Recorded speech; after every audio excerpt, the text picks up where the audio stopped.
Delhi Capitals नाम बदला, Jersey बदली, लोगो बदला, कैप्टन बदले, कोच बदले, मेंटोर बदले, साल बदले, लेकिन एक चीज कभी नहीं बदली। दिल्ली कैपिटल्स का हर सीजन कंसिस्टेंसी से खराब खेलना, खराब पे खराब पे खराब।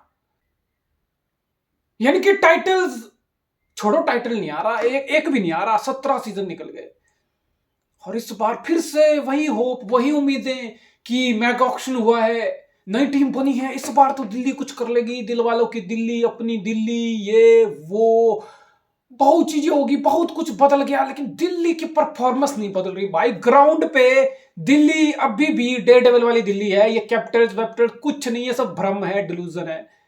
लेकिन इस बार दिल्ली ने ऑक्शन में क्या किया, ऋषभ पंत को जाने दिया, अपने the so called Aussie mentality के कोच को, रिकी पॉन्टिंग को जाने दिया।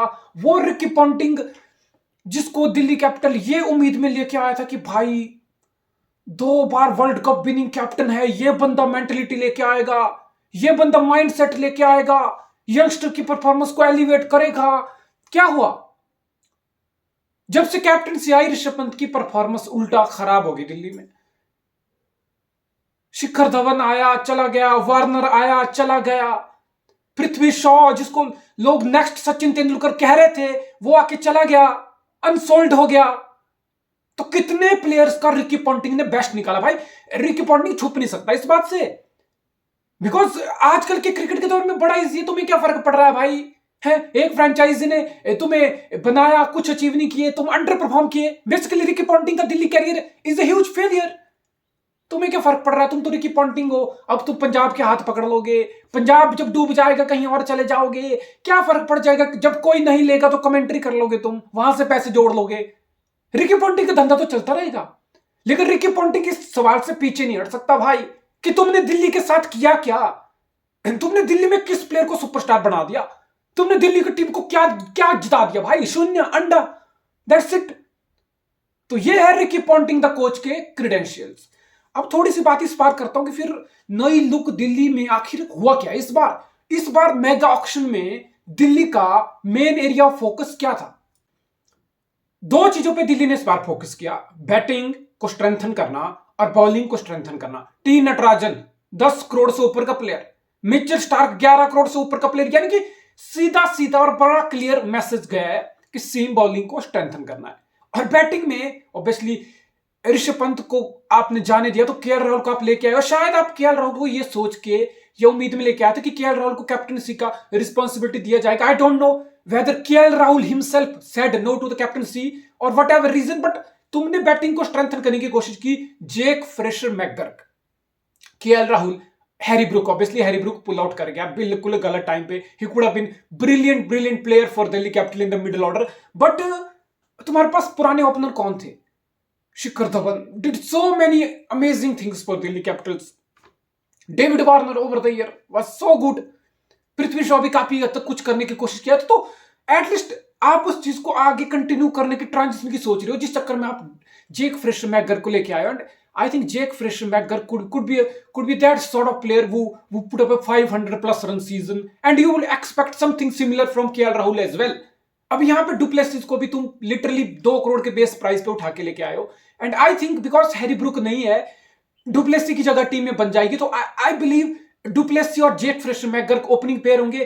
3 पे केएल राहुल होगा, फिनिशिंग टच में स्टब्स और अक्षर पटेल होंगे, फिर मिडिल ऑर्डर में, और जो मुझे लगता है दिल्ली कैपिटल के लिए थोड़ा बहुत कंसर्निंग पॉइंट है, करुण नायर, आशुतोष शर्मा, वो पंजाब वाला लास्ट सीजन वाला जो अच्छा खेला था, अभिषेक पोरल को तुमने रिटेन किया है। सो आई बिलीव ये जो मिडिल ऑर्डर है ना, ये मुझे थोड़ा सा हल्का लग रहा है। फिर वो समीर रिजवी, हाँ वही लास्ट ईयर वाला जिसको सीएसके 8 करोड़ में उठाया था, इस बार वो 95 लाख में बिका, वही समीर रिजवी जिसकी हाइप होगी थी यूपी T20 लीग से, राइट हैंडर रहना है मार्केट में, छक्के मारता है, ये करता है वो करता है। भाई चेन्नई उस बंदे पे भरोसा नहीं दिखा पाया, 2-3 मैच से ऊपर नहीं मिले उसको, तो मैं उसको तो ज्यादा ब्लेम भी नहीं कर सकता, अपॉर्चुनिटी ही कम मिली। बट ये मिडिल ऑर्डर मुझे वीक दिख रहा है। अब करुण नायर हो, जितना मर्जी पुराना प्लेयर हो, भाई करुण नायर T20 का प्लेयर फिलहाल तो नहीं दिख रहा, इतने सीजन हो गए भाई। इस बार कुछ कर ले अलग बात है। अभिषेक पोरेल भी कोई बहुत बड़ा तोप नहीं है भाई कि आके कुछ कर लेगा, उखाड़ लेगा। आशुतोष शर्मा ने ग्लिम्प्स दिखाए, पर क्या वो पिछले साल की कंसिस्टेंसी दिल्ली में लेके आएगा? I have big dots. So middle order मुझे बहुत ज्यादा दिल्ली का हल्का लग रहा है। यस, स्टब्स पे तुमने रिलाई किया है बहुत हद तक फिनिशिंग के लिए। अक्षर पटेल भी बैटिंग साथ कंट्रीब्यूट कर सकता है, तो फिनिशिंग में फिर भी एक टच आ जाएगा स्टब्स और अक्षर पटेल का। ओपनिंग में केएल राहुल, डुप्लेसी, जेक फ्रेशर, मैकगर, टॉप ऑर्डर भी काफी सॉलिड है। लेकिन ये जो बीच का मिडिल ऑर्डर है, if you ask me, Delhi Capitals का सबसे बड़ा वीक पॉइंट ही मिडिल ऑर्डर है। और फिर बॉलिंग में स्टार्क नया गेंद लेगा, मुकेश कुमार स्टार्क के साथ मोस्ट प्रोबेबली नया गेंद लेगा। टी नटराजन को हमने डेथ ओवर में हैदराबाद के लिए बहुत अच्छा करते हुए देखा है। और फिर स्पिन में कुलदीप यादव की रिटेंशन 13 करोड़ की और अक्षर पटेल की रिटेंशन 16 करोड़ की। तो आई थिंक स्पिन भी तुम्हारा काफी हद तक सॉर्टेड है भाई। तुम्हारे पास दो इंडिया के प्रीमियम स्पिनर है। सो ऑल ओवर फिर बेंच पे इतना कुछ है नहीं, बेंच फिर तुम्हारा वीक है। अगर फर्स्ट टीम से तुम्हें कुछ बेंच पे जाके ऑप्शन देखनी हो तो दिल्ली का बेंच जो है ना, एकदम बैंग एवरेज बेंच है भाई। सो फिर ऐसा नहीं है कि बेंच में भी कुछ है, कुछ ऑप्शन है, कुछ क्वालिटी चॉइस है, कुछ भी नहीं है भाई। बिलो एवरेज प्लेयर है बेंच पे। सो फिर वही है कि फर्स्ट टीम में चीजें क्लिक करगी, वरना दिल्ली का सीजन फिर से खराब जाने वाला है। अब फिर वही बात है कि मैं दिल्ली को कहां देख रहा हूं। मैं दिल्ली से बेहतर 7 से 8 स्क्वाड तुम्हें इसी आईपीएल में गिना दूंगा। ऑन पेपर दिल्ली का स्क्वाड बहुत बैंग एवरेज है। They have strengths but they have weak areas as well. Not a very well balanced team, no way.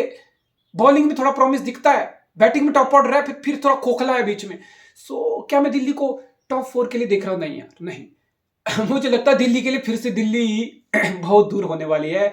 18वां season भी दिल्ली के लिए कोई हिस्टोरिकल सीजन नहीं होने वाला, कुछ नहीं बदलने वाला। मेगा ऑक्शन के बाद ये वो केविन पीटरसन मेंटर आ गया, कोच बदल गए, ये बदल गए, कैप्टन बदल गए, फिर वही बात है। दिल्ली का भविष्य मुझे बदलता हुआ नहीं दिख रहा है। I just don't see Delhi capital in the top 4 race bro. I will be surprised अगर दिल्ली टॉप 4 में आ जाए। आई डोंट थिंक कि उन्होंने ऑक्शन में कुछ अच्छा करके दिया है जिसपे तुम रिलाई कर सको। और केएल राहुल भाई, अब तो तुम कैप्टनसी के प्रेशर से हट चुके हो। अब ये एंकर वैंकर वाली बुलशिट मत लेके आना, पंजाब वाली, लखनऊ वाली, कि मैं तो एंकर करूंगा, मैं तो 20 ओवर खेलूंगा, टीम पे प्रेशर बन रहा है, रन रेट बढ़ रहा है, नॉन स्ट्राइकर एंड पे कौन है बे, चल मार, मैं तो एंकर करूंगा, कोई बात नहीं तू मार, मैं एंकर करूंगा। नहीं, ये क्या एंकर, व्हाट इज एंकर? ये कोई 50 ओवर का मैच है? ये कोई 4 घंटे वाला वनडे क्रिकेट है कि फिर से मौके मिलेंगे हिट करने के, विकेट बचा लो? This is absolutely bullshit, this is crap. You have to play aggressive cricket from ball one. और ऐसा नहीं है कि भाई केएल राहुल के पास कोई एबिलिटी नहीं है। मैं उसको 10 साल पहले 14, 15, 16 में आरसीबी में देख चुका हूं, मिडिल ऑर्डर में 5वें 6ठे नंबर पे, 15 ball 30 run, 20 ball 40 run, 25 ball 50 run. KL Rahul absolutely fire, bottom and, proper bat swing, taking on the bowler from the ball one. वो केएल राहुल कहां है? वो फियरलेस केएल राहुल क्यों नहीं दिख रहा? अब तो कैप्टनसी का प्रेशर नहीं, कुछ नहीं। ओपनिंग करो, पावर प्ले को मैक्सिमाइज करो, लगा दो 6 ओवर में 60 run, 70 run. I want to see that sort of KL Rahul. कोई मतलब नहीं है भाई। तुम तो पंजाब के साथ भी 600 रन का सीजन लगाते थे, क्या हुआ? कितनी बार पंजाब प्लेऑफ आ गया? तुमने तो लखनऊ के साथ भी 600 रन के सीजन लगाए, क्या हुआ? लखनऊ टाइटल जीत गया? नहीं जीता ना। तो फर्क समझो। I expect better from KL Rahul. I expect aggressive version of KL Rahul, 140-50 वाला स्ट्राइक रेट वाला KL Rahul. Will we see that? Let's see. But Delhi बहुत कमजोर है, बहुत एवरेज टीम है भाई, कुछ नहीं होने वाला दिल्ली का इस साल भी।